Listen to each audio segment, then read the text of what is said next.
প্রিয় দর্শক আসসালামু আলাইকুম। অন্যের জমি দখল করলেই 7 বছরের জেল সরকার নতুন ভূমি আইন কার্যকর করেছে, যেখানে জমি সংক্রান্ত 6টি গুরুত্বপূর্ণ অপরাধের জন্য সর্বোচ্চ 7 বছরের জেলের বিধান রাখা হয়েছে। এই পদক্ষেপের মাধ্যমে জমি সংক্রান্ত প্রতারণা, জালিয়াতি ও দুর্নীতি প্রতিরোধে কঠোর অবস্থান গ্রহণ করেছে সরকার। নতুন ভূমি আইনে কি অপরাধের জন্য 7 বছরের কারাদণ্ডের কথা বলা হয়েছে এ সম্পর্কেই আলোচনা করা হবে দলিল পাইসির আজকের ভিডিওতে। 1. অন্যের জমিকে নিজের বলে প্রচার করা। ইচ্ছাকৃতভাবে অন্য কারো জমি নিজের বলে দাবি করলে এই অপরাধের আওতায় আসবে। 2. তথ্য গোপন করে জমি বিক্রি করা। জমি বিক্রির সময় প্রকৃত তথ্য গোপন করে লেনদেন সম্পন্ন করা হলে তা শাস্তিযোগ্য অপরাধ হিসেবে গণ্য হবে। 3.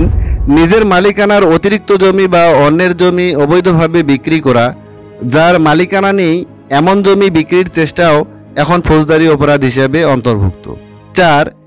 এক ব্যক্তিকে অন্য ব্যক্তি পরিচয়ে দলিল করানো।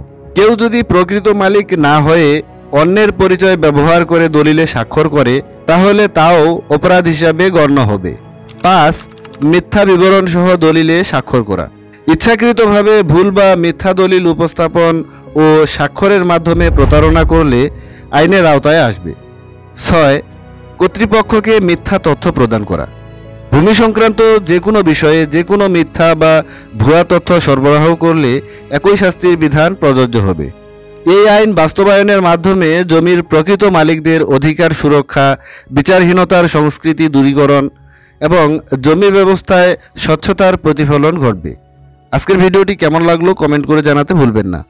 ভিডিও ভালো লাগলে দলিল পাইসি পরিবারে যুক্ত হয়েই সাথে থাকতে পারেন।